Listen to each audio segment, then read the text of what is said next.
Ya estamos en vivo en esta nueva charla de Aviad y Diabetes Viedma. Hoy tenemos un tema más que interesante. Hoy estamos con un amigo de la casa, una persona que siempre que le pedimos colaboración para dar una charla está predispuesta. Hoy lo tenemos al doctor Lucas Sosa. Ahora lo vamos a presentar en un ratito. Vamos a contarles, para quienes no lo conocen, quién es el doctor Lucas Sosa. Un poquito vamos a contarles su currículum y les vamos a contar de qué vamos a hablar.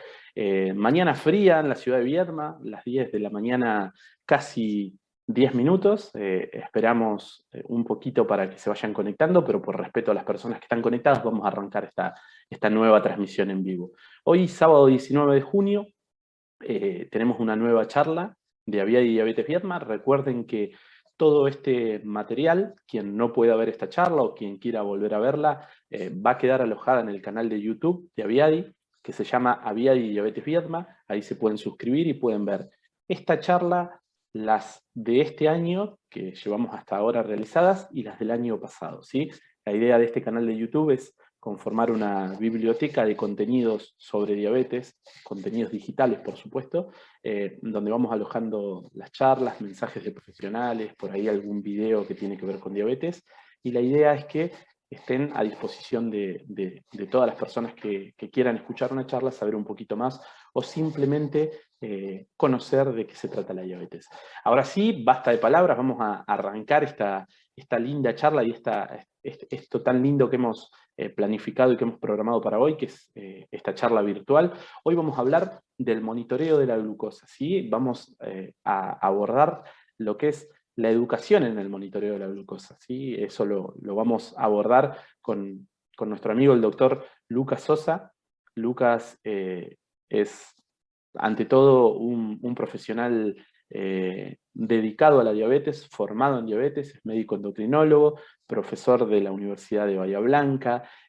Bueno, es además el presidente del capítulo atlántico de la Sociedad Argentina de Diabetes, de la SAD, un capítulo donde nosotros como Aviadi estamos dentro de su territorio, y esto de poder trabajar y articular y hacer algunas cosas en conjunto con profesionales de la SAT realmente desde ya jerarquiza muchísimo nuestro programa y nuestro proyecto educativo como asociación. Así que, Lucas, bienvenido, es un gusto tenerte ahí y muchas gracias por acompañarnos en esta mañana. Hijo, el agradecido soy yo, agradezco a Viadi, agradezco a la Federación Argentina de Diabetes, a todos ustedes por estar ahí presentes un día, un sábado a la mañana, así que muchas gracias. Tú mandas, Nico, cuando quieras hago la presentación. Bien, vamos a arrancar. Le vamos a contar a la gente antes de arrancar. El doctor Lucas Sosa va a hacer una presentación, vamos a mostrar unos slides. Hay una linda presentación, muy entretenida, educativa sobre todo, y va a ir desarrollando el tema de automonitoreo o monitoreo de glucosa.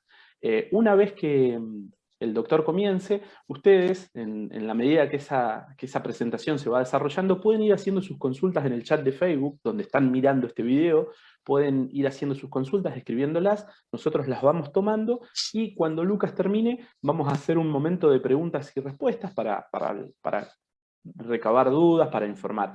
Recuerden, y esto es muy importante, que todas las opiniones que nosotros podamos decir en esta charla no reemplazan la opinión de su médico de cabecera, simplemente es una charla educativa y está bueno que lo podamos tomar así. Dicho esto y aclarado, Lucas, la transmisión está en tus manos, compartimos pantalla, yo silencio mi micrófono, mi cámara, y te dejo para que comiences tu disertación.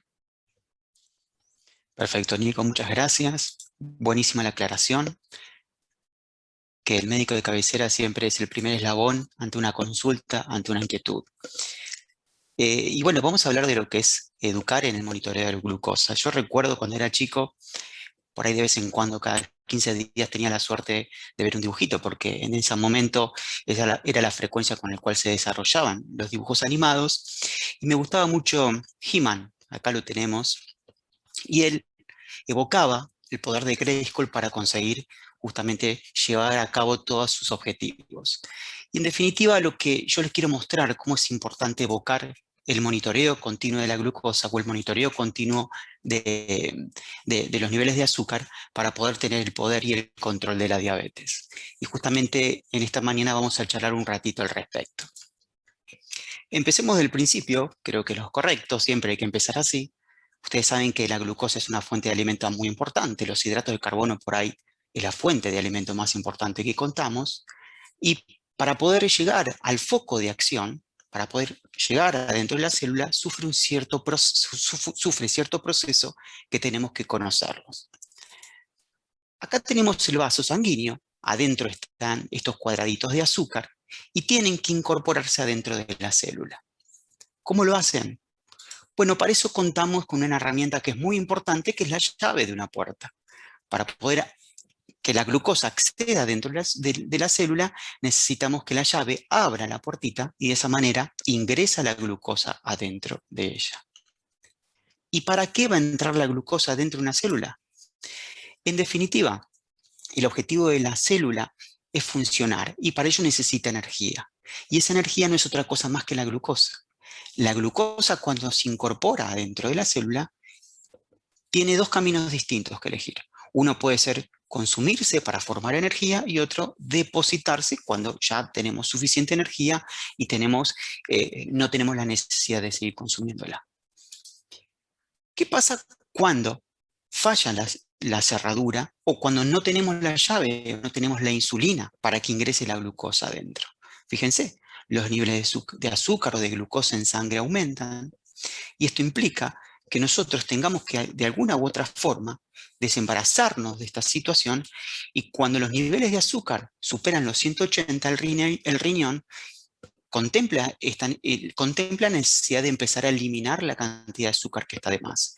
Y entonces el paciente orina más, porque la glucosa es osmóticamente activa. ¿Qué significa eso? Retiene agua y la elimina, y justamente la elimina por la orina. Eso va a implicar que tengamos sed y que tengamos la boca más seca.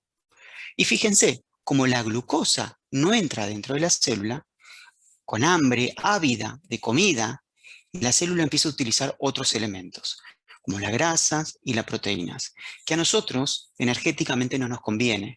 Entonces el paciente también baja de peso, porque la glucosa no puede entrar en el lugar que debería entrar para funcionar como fuente de energía. ¿Qué sucede? Si falta la llave, ese es el caso de las personas con diabetes tipo 1, o si la cerradura está comprometida, es el caso de las personas con diabetes tipo 2, es que vemos todas estas situaciones. Pero atención, porque la diabetes a veces equivocamos y la asociamos directamente a la glucosa. Y la diabetes es una combinación de factores, particularmente en la diabetes tipo 2.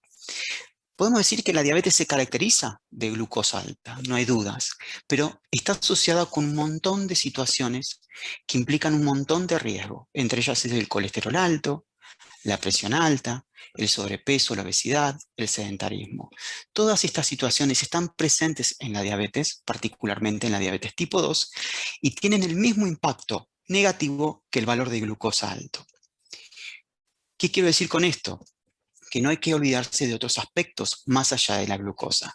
No solo deberíamos monitorear los niveles de glucosa, sino también monitorear el nivel de colesterol, de presión, chequear nuestro peso corporal y ver en qué situación, en ese contexto, podemos lograr la mejor situación posible. ¿Con qué objetivo? Con el objetivo de prevenir las complicaciones propias de la diabetes, que son muchas, probablemente las conocen y han tenido seguramente muchas charlas al respecto en este canal. Complicaciones crónicas como son, por ejemplo, las neurológicas, característico del ACV de aquellos pacientes que no tienen un buen control, o problemas renales, o problemas en los pies, problemas neuropáticos en las transmisiones nerviosas, es decir, la comunicación del cerebro con las últimas y más distales células de nuestro cuerpo. Problemas del corazón, es muy común encontrarse en pacientes no controlados con problemas coronarios y problemas en la retina. Estas son patologías crónicas que el mal control sostenido en el tiempo pueden desencadenar estas situaciones. Distinto a las complicaciones agudas, que aparecen por valores muy altos, en forma abrupta o muy bajos, como es el caso de la cetoacidosis, picos de hiperglucemia que desencadenan compromisos en los iones y en la hidratación, como es el hiperosmolar no cetóxico, y situaciones de hipoglucemia cuando el tratamiento por ahí no está del todo bien ajustado y nos encontramos con estos valores bajos que comprometen nuestra calidad de vida y también el riesgo. Por lo tanto, con el objetivo de optimizar la glucosa, la presión y el colesterol, el peso, desarrollar actividad física, vamos a intentar controlar todos estos factores de riesgo, todas estas posibilidades de desarrollo de complicaciones. Ahora, ¿cómo arrancamos a pensar en controlar la glucosa? Y sin lugar a duda, lo primero que tenemos que hacer es medirla.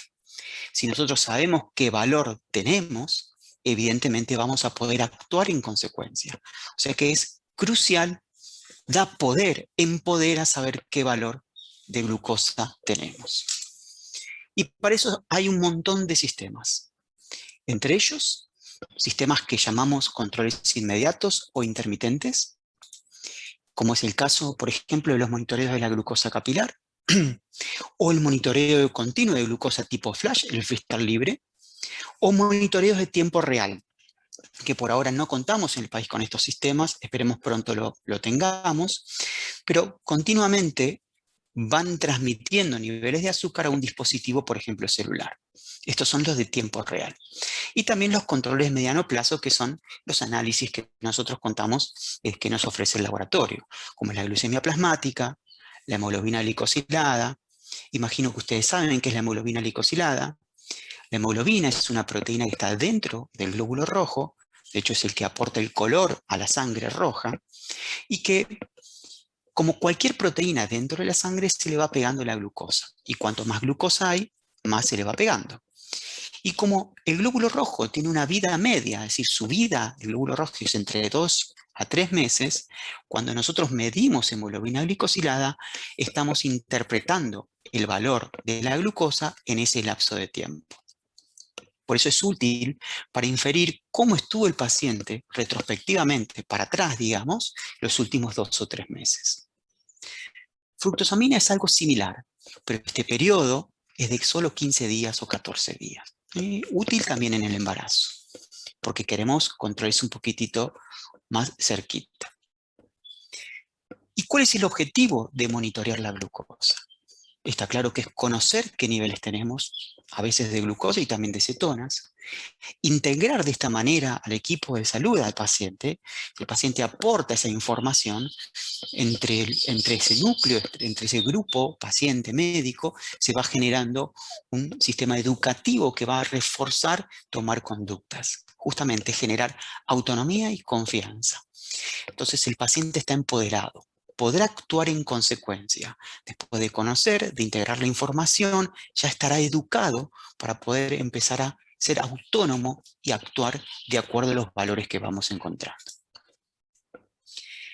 ¿Cómo realizamos la medición de la glucosa? Vamos a empezar en sangre. Ante todo, sepan que es muy importante el lavado de manos, más en este contexto, no hay dudas, pero el lavado de manos nos va a ayudar particularmente para evitar infecciones en los dedos.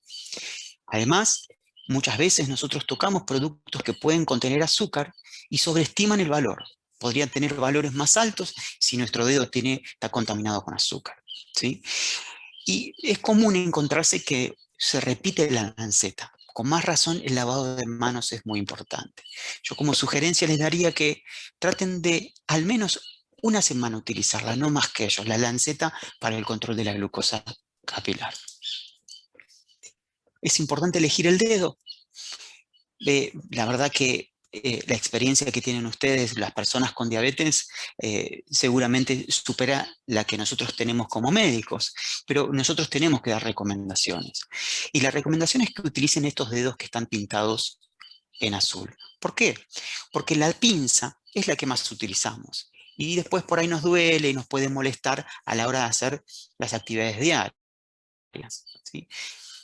Por lo tanto, si utilizamos estos dedos, es como que exponemos los menos útiles, por decirlo de alguna manera, a un dolor o a una agresión. Y lo ideal sería en el costado, porque son donde menos terminales nerviosas tenemos y potencialmente podría ser donde menos nos duele. Pero está claro que después se van generando callos y eso hace que haya menos dolor. Hay alguna fuente de error que uno tiene que considerar. Ya hablamos el resultado falsamente alto si tenemos algo de azúcar en el dedo. Pero puede ser falsamente bajo cuando la gota está aplicada tardíamente. Nos pinchamos el dedo y esperamos un ratito hasta que ponemos la tira, nos da el ok el equipo, y a veces ese lapso de tiempo hace que el resultado sea falsamente bajo. Por lo tanto, primero ponemos la tira y después nos pinchamos el dedo. Cuando ponemos el dedo y lo retiramos rápido, eso implica que entra una insuficiente cantidad de sangre en la tira. Hay algunos equipos que arrojan error frente a esa situación, pero otros no, y hay que estar atentos. O muchas veces nos chupamos con saliva el dedo para tratar de limpiarlo, o el mismo alcohol de las manos o el agua puede diluir el nivel de sangre y también así el nivel de azúcar que uno puede encontrarse. Ahora, ¿cuáles son los valores normales de glucosa? La verdad que esto está 100% personalizado. Esta imagen me gustó.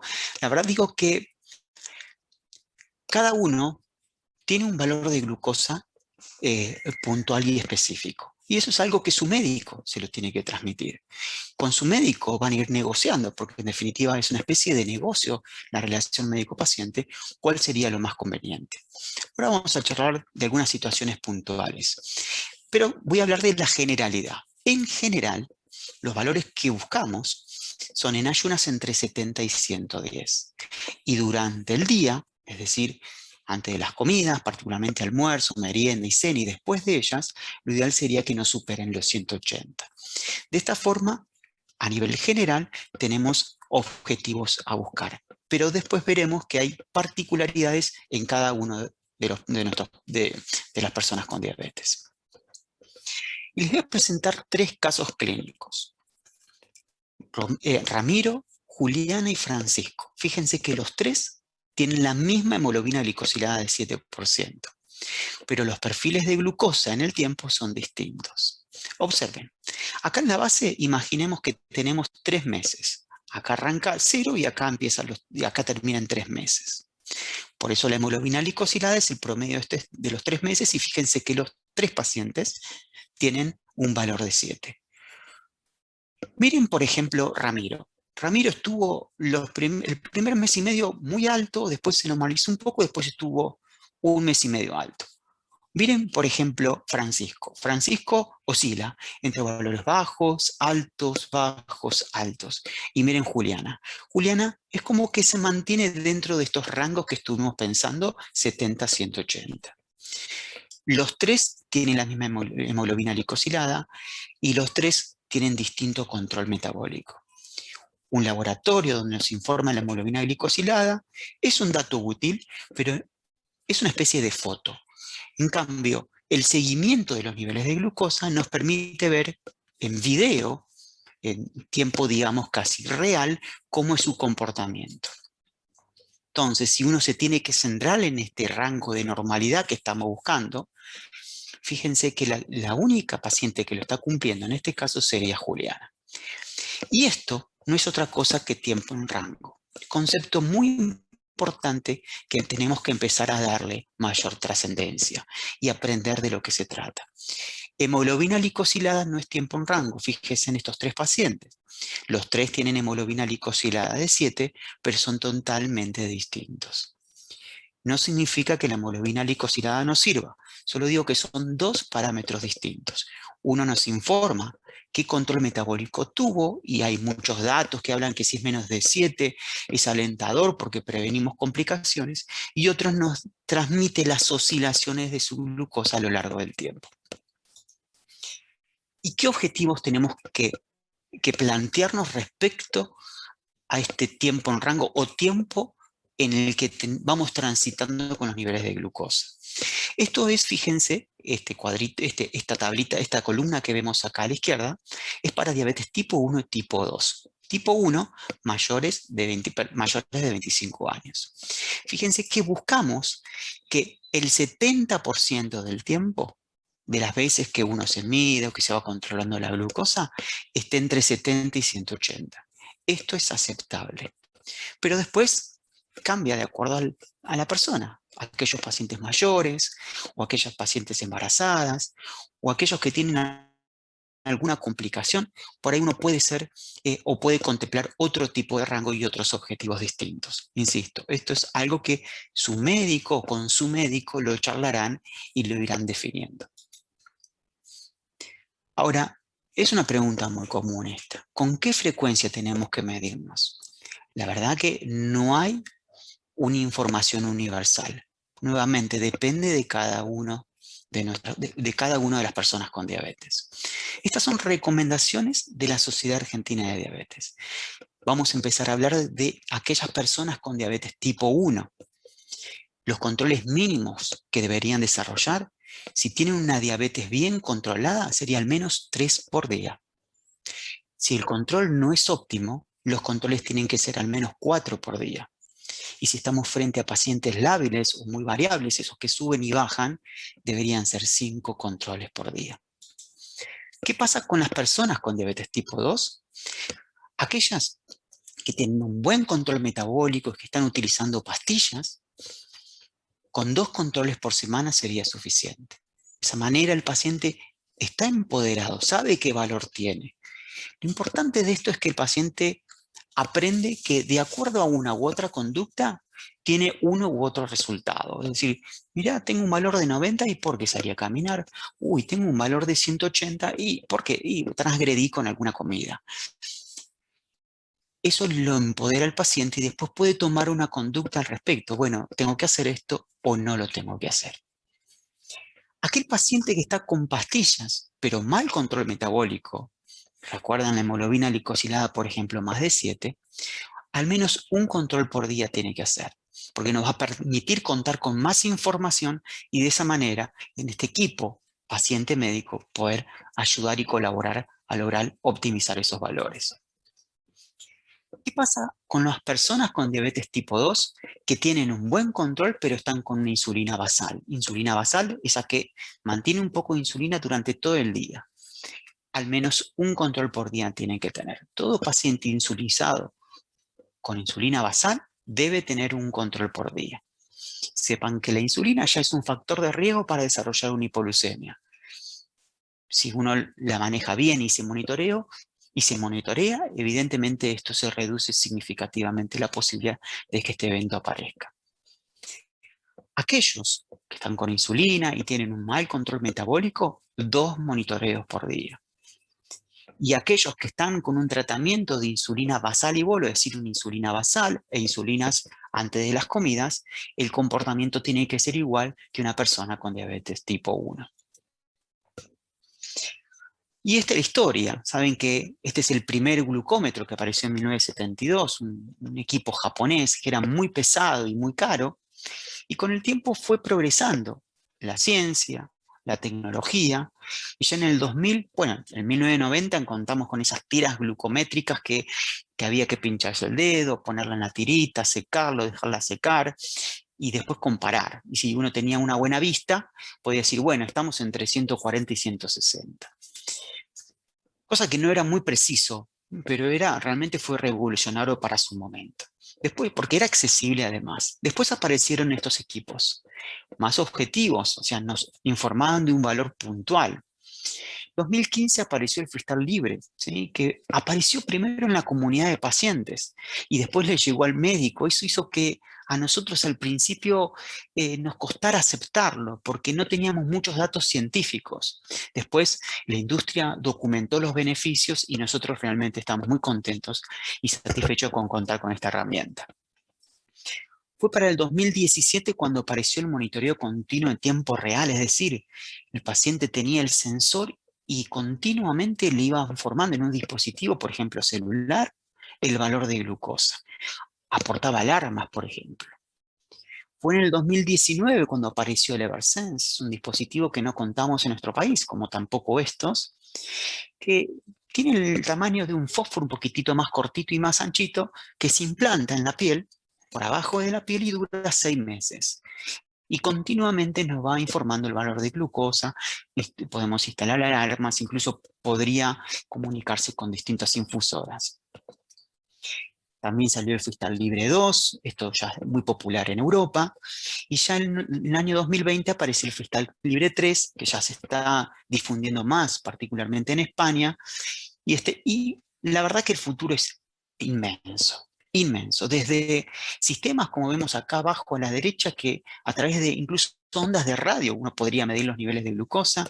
Este sistema que vemos acá chiquitito, acá arriba, que parece como que es un mouse gigante, no es otra cosa más que un invento argentino, que a través también de un sistema de ultrasonido, son unos marplatenses que encontraron la posibilidad de medir los niveles de glucosa sin pinchar.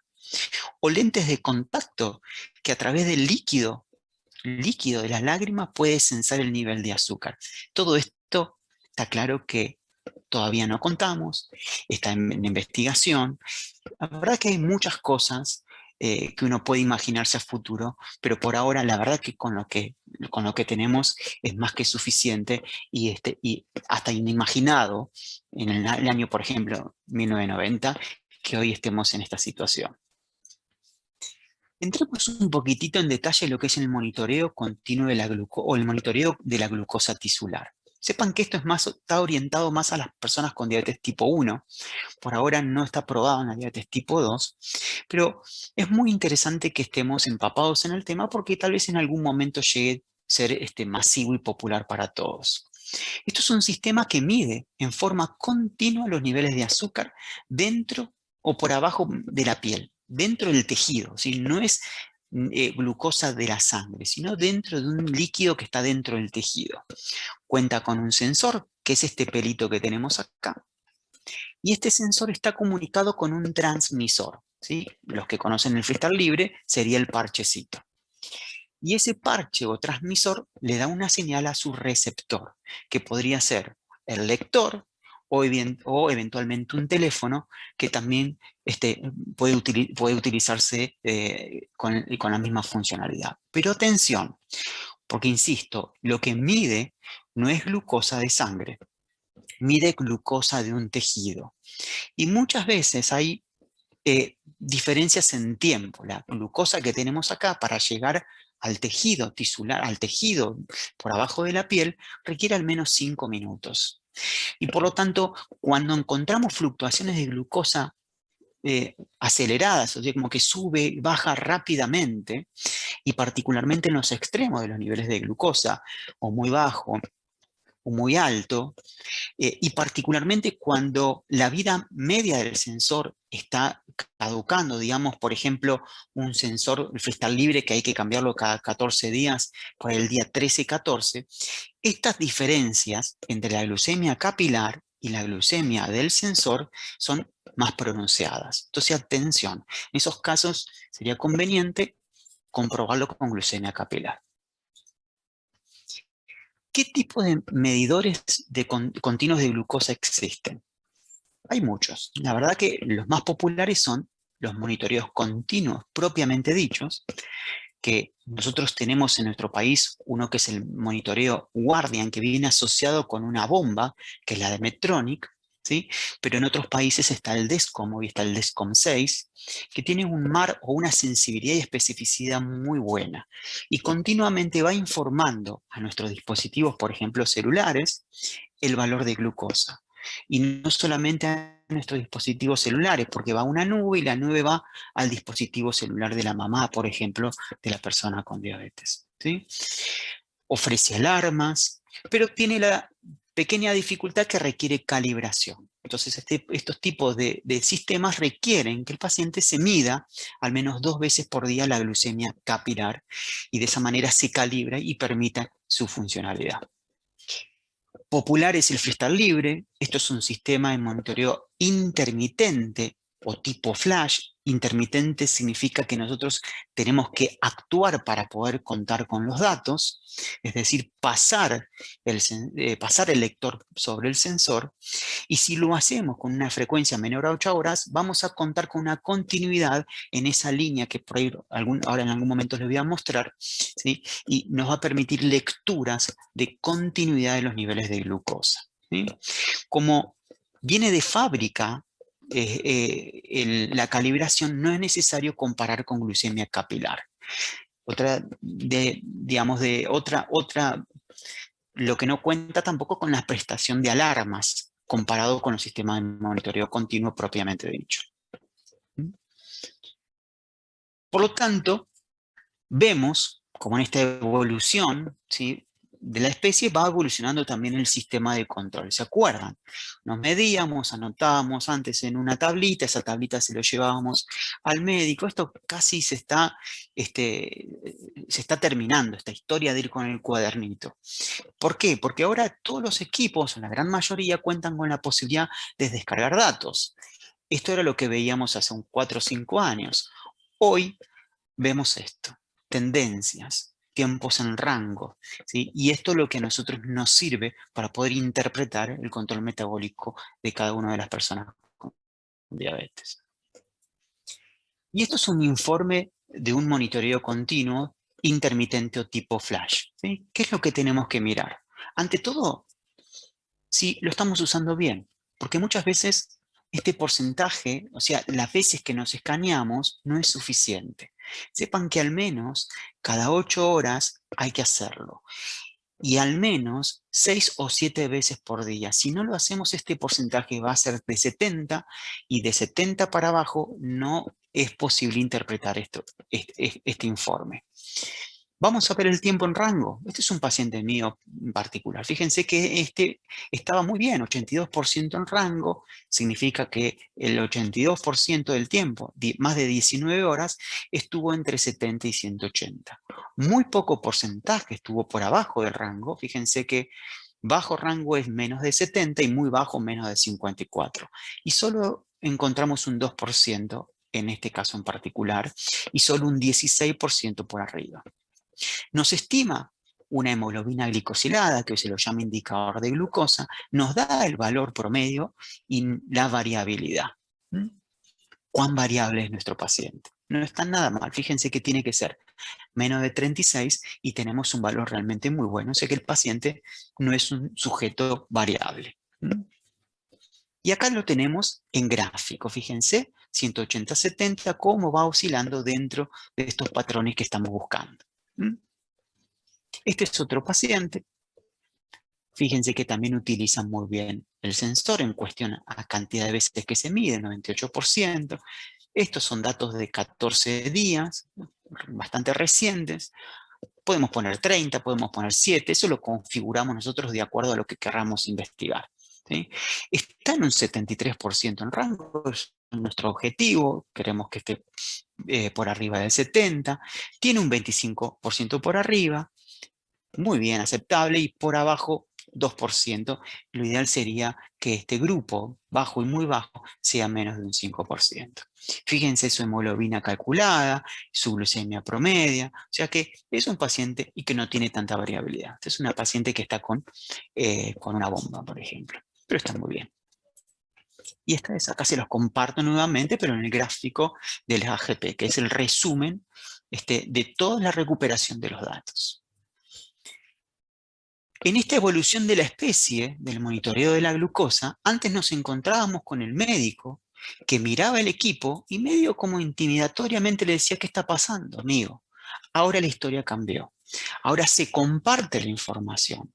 Documentamos justamente este informe de glucemia, estos promedios, y entre el paciente y el médico, compartiendo incluso el mismo lado del escritorio, se va informando.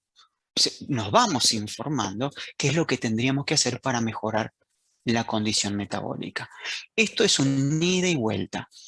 ¿Qué pasó acá? Y me pasó esto. Bueno, ¿te parece que hagamos esta historia? Y sí, pero... Y así es como se va desarrollando la consulta clínica hoy por hoy, la consulta clínica diabetológica, ¿sí? Negociando un mejor tratamiento de acuerdo a los registros de glucosa que vamos obteniendo. Esta es la evolución de la especie. ¿Se acuerdan las reuniones sociales? Los juegos, las bolitas, el elástico, saltar, el embolsado, el gallito ciego. Cómo se escuchábamos música a través de cassette, cómo mirábamos los videos, los VHS, cómo nos mandábamos cartas, cómo nos dirigíamos de Bahía Blanca a veces a Viedma, de Viedma a Tucumán, ¿cómo hacemos? Y agarrábamos la Filcar, la guía, y buscábamos las rutas, cómo nos medíamos y cómo nos aplicábamos insulina. Esta historia está cambiando. Hoy en día escuchamos música distinto, vemos películas distintas, llamamos un taxi, contratamos un hotel desde nuestra casa, desde nuestro teléfono, compramos, recibimos plata desde nuestro teléfono, todo digital, nos comunicamos. Fíjense ahora la charla que estamos teniendo ahora por Zoom. ¿Sí? Ha cambiado la historia y nos tenemos que ayornar en este sentido. Y la salud también lo hizo. Hoy en día la salud se está orientando hacia la tecnología y no nos podemos quedar atrás, tenemos que acompañar este proceso. Fíjense cómo hay un montón de aplicaciones para un dispositivo celular que nos ayuda a controlar esta historia. Acá tenemos Social Diabetes, el MySugar, OneDrop. Fíjense, por ejemplo, ahí está el Glucopic, Diabetes M, son todas aplicaciones que nos permiten registrar niveles de glucosa. Incluso algunas de ellas nos orientan qué cantidad de insulina hay que utilizar ante una comida, en el caso de la diabetes tipo 1 o en aquel paciente que necesita insulina basal y bolo. Tienen sus propios logaritmos. Incluso diabetes M, social diabetes, MySugar, cuentan con la posibilidad de enviar al médico el informe de la glucosa. Conexiones multimedias que nos permiten justamente contar con curvas y gráficos. Bueno, recién les mostré cómo eso del AGP del freestyle libre también lo podemos aplicar dentro de lo que es un teléfono celular. Aplicaciones de nutrición que nos orientan qué tenemos que comer, cómo, o sea, son sugerencias en definitiva. Y de actividad física, cuentapasos, tipos de programas de actividad física. Todo esto hoy lo tenemos en la palma de la mano, ¿sí? En parte reemplaza un poco nuestra actividad, o mejor, la suma. Me refiero a actividad médica. Por lo tanto, hoy nos encontramos con pacientes personas que están conectadas desde un sensor continuo de glucosa, como el freestyle libre, o un electrocardiograma, que va todo el tiempo van, como Eriksen, por ejemplo, este jugador de fútbol que ahora le colocaron justamente un smart electrocardiograma, o aplicaciones como recién les mencionaba. Fíjense como smartwatch, hay ahora relojes que potencialmente podrían medir la glucosa. O sea, hay soquetes inteligentes que documentan, esto realmente sorprendente, que documentan si hay algún punto de hiperpresión y entonces potencial riesgo que se desarrolle una lesión en el pie. Balanzas inteligentes que cuando uno se pesa va al teléfono celular. O sea, en definitiva estamos frente a una situación tecnológica que viene a ayudarnos. Por ahí más complejo, pero que sea complejo no significa que no sea simple, ¿sí? Es complejo pero simple luego para poder desarrollar un control de una persona en particular. Por lo tanto, evidentemente estamos encontrándonos con el futuro. ¿Qué será el futuro? Bueno, el futuro es hoy. Wearables, digamos que en definitiva son todos estos dispositivos electrónicos inteligentes que son chiquititos y que logran colaborar en el ámbito de la salud. Fíjense cómo acá tenemos, acá a la izquierda, está el grupo de personas con diabetes, por ejemplo, o con hipertensión o lo que fuese, cómo van documentando sus registros metabólicos de glucosa, de presión, de frecuencia cardíaca, a un dispositivo celular. Esto va a una nube. Tanto el dispositivo o la nube tiene un logaritmo que permite interpretarlos, analizarlos gracias a todos esos datos que va recuperando, eso es la Big Data, y la inteligencia artificial permite luego dar una devolución al paciente y al médico, y de esa manera contar con información procesada, incluso más específica. O sea, hay trabajos que muestran que la inteligencia artificial hasta está superando la decisión del paciente y del médico con respecto a los objetivos que uno plantea. Y ya tiene un nombre incluso. todas estas innovaciones, las tecnologías, la Big Data, la inteligencia artificial al servicio de la salud, se le ha llamado digitosoma, que es todo esto que vemos acá abajo, ¿sí? Todas las aplicaciones, los teléfonos celulares, las redes sociales que colaboran, ¿sí? Las comunidades justamente de diabetes como es esta, como Aviadi, todo esto colabora ¿a qué? A la salud. Colabora que nuestra persona con diabetes logre un mejor control de su enfermedad. Y pensando un poco en inteligencia artificial, ustedes saben que son datos que nosotros vamos volcando y que después algo lo procesa, un dispositivo celular, una nube, un soft en definitiva. Fíjense que ya hay datos como a través de una imagen, un video, la misma computadora arroja diagnóstico, por ejemplo, de retinopatía. Y así con un montón de otras cosas relacionadas a la salud. Pero quiero transmitirle que esto es lo que viene y que tenemos que estar ayornados al respecto. Pensando en inteligencia artificial, este me pareció dos trabajos muy importantes, por ahí innovadores.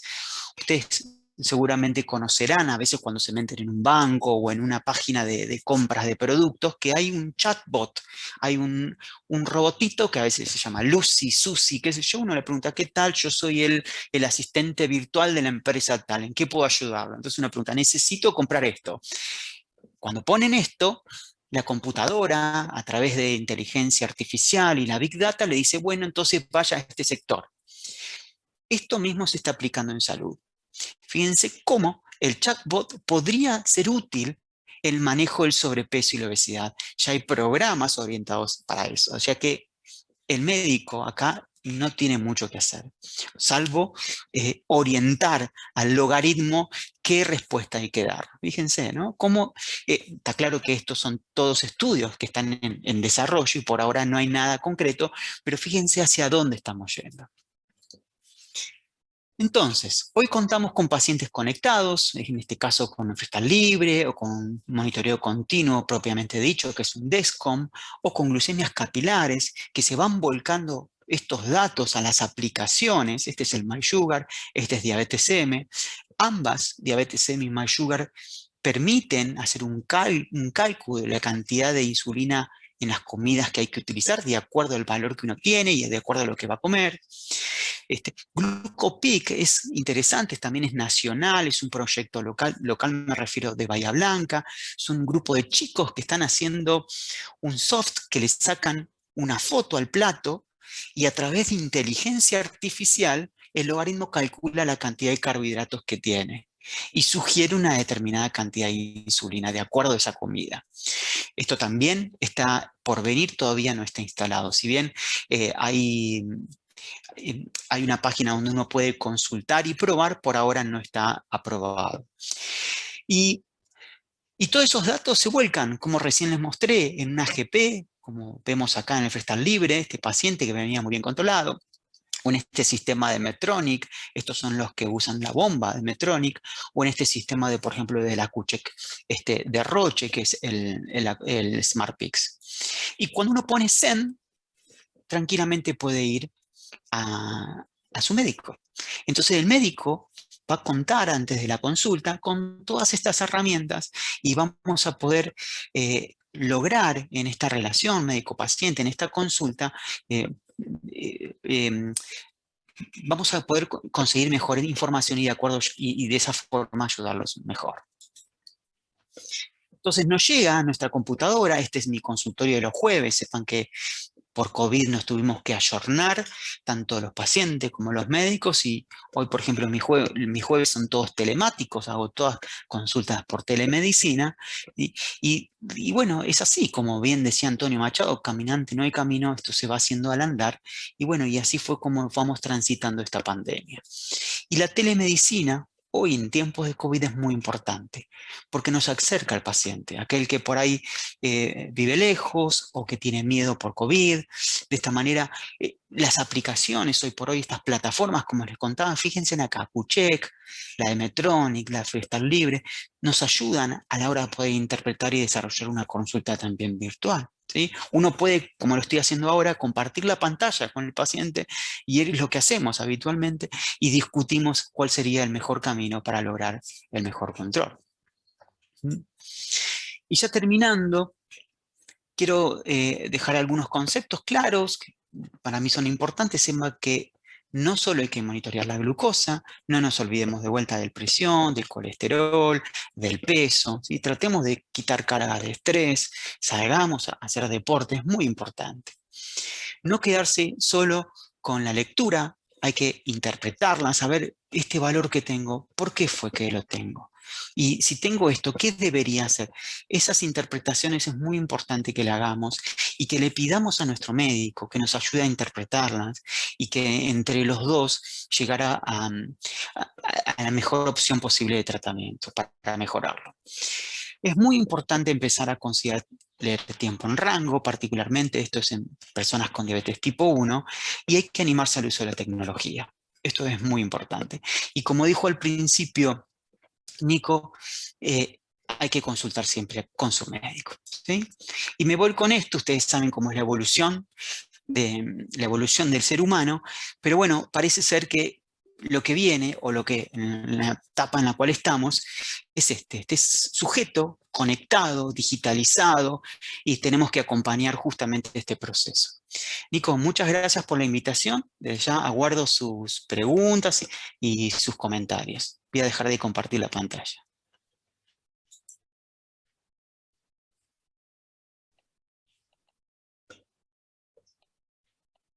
Espectacular, Lucas, estaba totalmente concentrado y compenetrado en la charla. Realmente muy interesante esto que vos decías, cómo la tecnología va avanzando y cómo nos tenemos que ir ayornando. Muchísima gente conectada a través del Facebook, mucha gente que se va conectando ahora. Rescaté algunas preguntas que me parecieron importantes por ahí, volver sobre ellas, que son inquietudes o consultas que nos van haciendo los pacientes. Les vamos a reiterar a todos de vuelta que lo que podamos dar como opinión en esta charla es simplemente una opinión educativa, que lo ideal siempre es la consulta con el médico de cabecera o con el equipo médico que hace su seguimiento. Lo que nosotros podemos hacer es una orientación educativa frente a la diabetes, pero no quiere decir que nosotros estemos recomendando un cambio en un tratamiento o una modificación. Dicho esto, Lucas, y después de esta brillante exposición que cada vez que te escucho le vuelvo a prestar atención porque siempre hay algo nuevo y hay algo que incluís y cómo se va modificando esto. Tengo un par de preguntitas para hacerte que nos hicieron las personas que nos están mirando. Hay mucha gente de distintas partes del país que nos está acompañando, así que estamos logrando llegar un poco más allá de Viedma y Carmen de Patagones. Estamos en la región, hay gente de tu zona, de Bahía Blanca, de Punta Alta, de San Juan, de Buenos Aires, de Córdoba, Catamarca, que nos están mirando a través del Facebook, y realmente es muy lindo que podamos, a través de esto que vos decías de la tecnología y la virtualidad, poder estar haciendo, en este contexto de pandemia y tan complicado, poder estar haciendo algo tan interesante y tan importante como lo es la educación diabetológica. Así que, Lucas, realmente un gusto. Paso a plantearte algunas inquietudes. Nos preguntan, ¿el monitoreo 2 horas post comida es esencial? Y acá agregan, mi doctora me dijo que mida solamente antes de comer, que me mida solamente antes de comer, pero nos pregunta si el monitoreo, vamos a tomar la primera parte de la pregunta, si el monitoreo 2 horas post comida es esencial. Bien, a ver, dándote una devolución a tu comentario al principio, ¿qué vas a decir de mí si somos amigos, no? Estás medio sesgado tu felicitación de esta charla. Pero bueno, la verdad que vuelvo de vuelta con el primer concepto antes de empezar a hablar de monitoreo.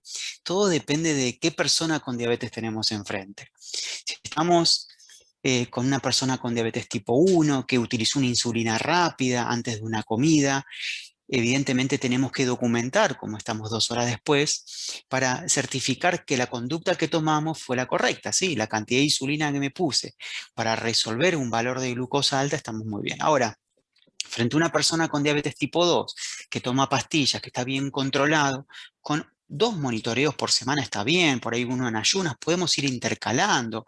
Eh, o- a ver, si hacemos 2, 3 monitoreos por semana, hacete uno a la mañana, hacete uno antes de la cena, el próximo hacételo 2 horas después de una comida.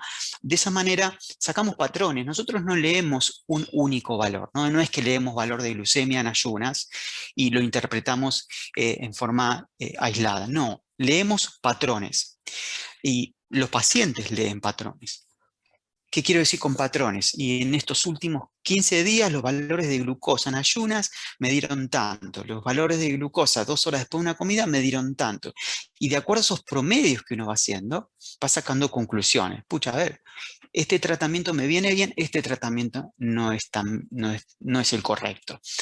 Eh, la pregunta me encantaría respondérsela, pero depende de la particularidad de cada uno de los pacientes, ¿sí? Diría que si tiene diabetes tipo 1, si está con insulina basal bolo, debería medirse también 2 horas después de comer para documentar que la respuesta, documentar que lo que hizo dio una respuesta satisfactoria o no. Bien, Lucas, buenísima la respuesta. Tengo una que sabía que iba a aparecer esta pregunta relacionada al COVID y la tenían claro. Por experiencia personal me pasó frente a la vacuna que respecto a la glucemia no la pasé tan bien, pero bueno, fue una situación momentánea. Pero te transcribo esta pregunta que está muy buena porque hay muchos pacientes con diabetes que preguntan esto frente a la vacuna del COVID, cualquiera sea ellas. La pregunta puntual es, ¿tengo que hacerme más controles de glucemia el día que me aplico la vacuna del COVID?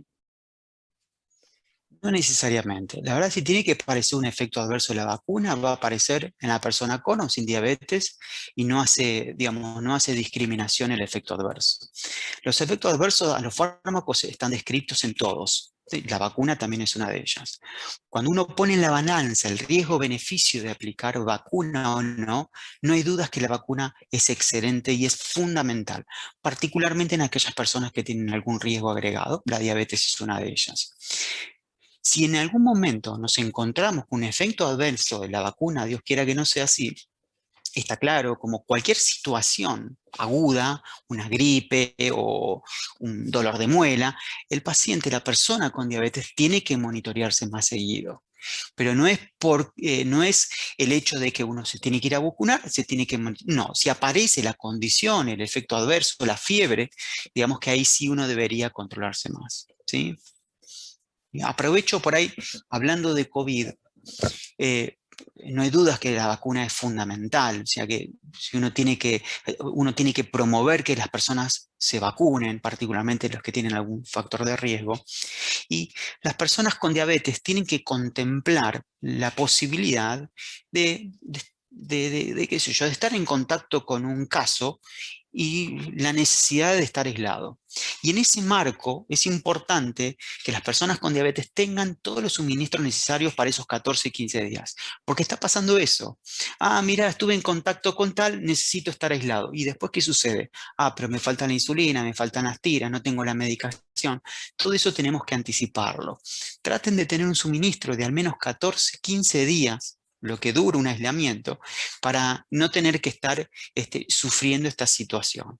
¿Sí? Yo creo que eso es lo que vemos, es lo que veo en el consultorio, en las consultas habituales. Mm.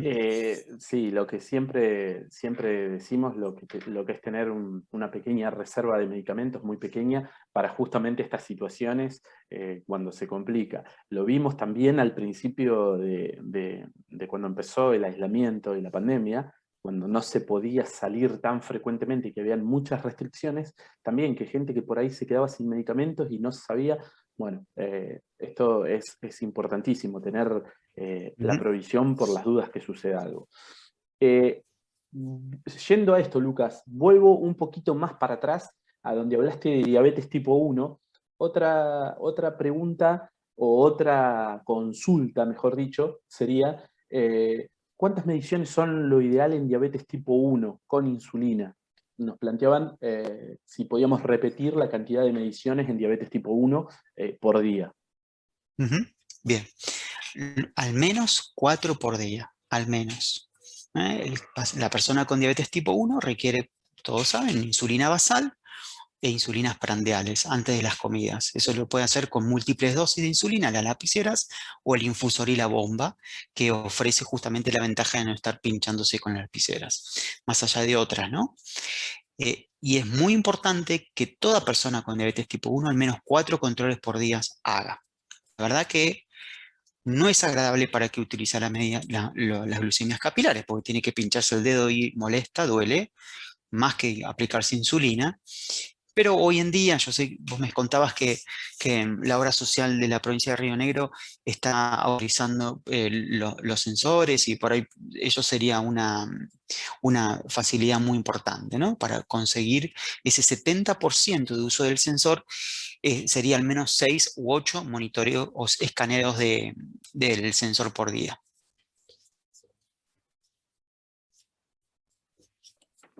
Bien, ahí está la respuesta para esta pregunta. Realmente, Lucas, ya llevamos una hora de transmisión, una hora de charla. Da como para quedarse, para seguir hablando. Nuevamente quiero agradecer tu gentileza, tu colaboración desde la Sociedad Argentina de Diabetes para que hoy podamos estar dando esta charla abierta. Ahí estoy leyendo que hay gente de La Pampa, de, de Corrientes, de distintas partes del país conectadas, así que realmente me pone muy contento que podamos hacer esto un sábado a la mañana, que podamos llevar esto que es un granito de conocimiento dentro de una situación muy compleja que estamos viviendo, y llevar algo distinto, donde estamos apostando a la educación y a la calidad de vida y saliendo de todo lo malo y feo que estamos escuchando constantemente. Apostar a otra cosa también está bueno. Por último, Lucas, quiero que vos nos dejes una recomendación final frente a lo que nos está pasando justamente, a lo que es el COVID, que nos reafirmemos un poquito esto del autocuidado. Ya lo dijiste en cuanto a los insumos y medicamentos que utilizan los pacientes, pero me gustaría que vamos a las recomendaciones generales para los pacientes con diabetes y para la familia, y para que finalmente empecemos a ver que lo que pasa es muy serio y es muy grave, y lo tomemos con responsabilidad, pero que tampoco, como vos bien decías hoy, dejemos o abandonemos los tratamientos. Que sigamos haciendo las consultas médicas, sigamos visitando al especialista o a nuestro equipo médico o a nuestro médico de cabecera, y sigamos haciendo todo lo que tenemos que hacer frente al tratamiento de nuestra diabetes, porque más allá del COVID, recuerden que la mayoría de nosotros tenemos diabetes, y esto es muy importante. Me gustaría una reflexión final acerca de esto, Lucas. Me sacaste las palabras de la boca. Decir que vacunarse es muy importante, de que el ambiente del consultorio médico es seguro. Nosotros sabemos, estudiamos cómo utilizar protocolos sanitarios para evitar cualquier problema relacionado al impacto contagioso. Por lo tanto, vayan a las consultas médicas, hagan sus consultas con su médico de cabecera. No dejen de monitorearse, sepan cómo están sus controles de glucosa, de presión, de colesterol, de peso. El hecho de que estemos más encerrados en casa a veces hace que perdamos también esa práctica. Es muy importante. No dejen de salir para hacer actividad física, ¿sí? Por ahí, evitar las reuniones sociales, pero salir a caminar, siempre con un tapa nariz y boca. Si en algún momento vemos que eh, no hay mucha gente alrededor, podemos quitarlo, pero es muy importante también mantenerse activo, ¿sí? Está claro, lamentablemente, que esta pandemia y el COVID se está llevando un montón de vidas, pero no se está calculando la cantidad de vidas que se están comprometiendo por no controlar las enfermedades crónicas. Hablamos de la diabetes, del colesterol, de la hipertensión, pacientes que tienen enfermedades vasculares. Probablemente tengan más impacto incluso que el COVID. Entonces, no descuidemos estos aspectos que son muy importantes. Y esa sería, digamos, mi sugerencia más importante. Vayan a su médico de cabecera. ¿Mm? Bien, buenísima esa reflexión final. Ya vamos a ir cerrando esta transmisión, vamos a ir cerrando esta charla. Recuerden que esta charla y las anteriores de este año y las anteriores del año pasado las pueden encontrar en nuestro canal de YouTube, que es Aviadi Diabetes Viedma. Ahí hay un montón de charlas educativas que vamos subiendo. Si no la pudieron ver hoy, o si la vieron por la mitad, o llegaron tarde, o se tuvieron que ir antes, también la pueden rescatar ahí. Para ir finalizando, les contamos a todas las personas y los socios de Aviadi que seguimos trabajando por el momento de forma virtual a través de nuestras plataformas y redes sociales, tanto en Instagram como en Facebook, y con los canales de comunicación habituales que aparecían en el video del principio. Pueden contactarse, lo pueden hacer también a través de un mail que es aviadidiabetesviedma@gmail.com. Ahí se pueden contactar con nosotros, pueden tomar contacto y nos pueden dejar una inquietud, y a medida que vamos pudiendo, vamos respondiendo todas las inquietudes. Lucas, te quiero agradecer infinitamente esta brillante charla, esto que hicimos este sábado a la mañana. Agradecer tu predisposición. Cuando te pregunto, siempre me decís, dale, coordinemos y hagámoslo, porque me parece muy importante.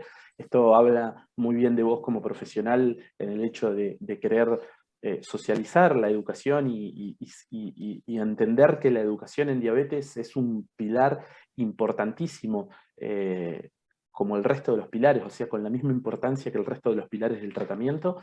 Y me parece importantísimo que vos también, como presidente del capítulo atlántico de la Sociedad Argentina de Diabetes, hoy estés con nosotros, nos estés dando una mano, esta interacción, esto realmente para nosotros como ONG nos llena de alegría poder hacerlo. Y bueno, te quiero agradecer en nombre de Aviadi, en nombre personal mío, gracias.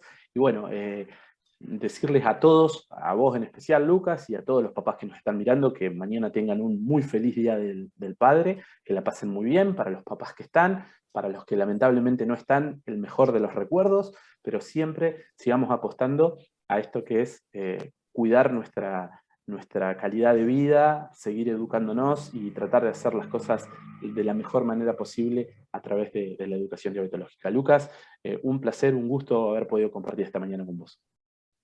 El gusto es mío, Nico, gracias a vos. Siempre predispuesto también a Aviadi ante cualquier necesidad que tengamos desde lo social, el capítulo atlántico, siempre estás presente, la verdad, muchas gracias.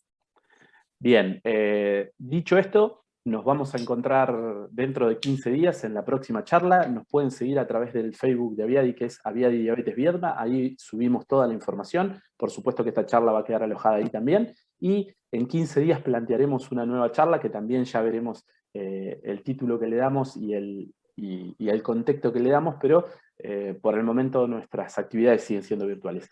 Para todos ustedes, que la pasen muy lindo, que tengan muy buen fin de semana. Descansen, cuídense y seguimos conectados a través de Aviadi Diabetes Viedma. Muchas gracias.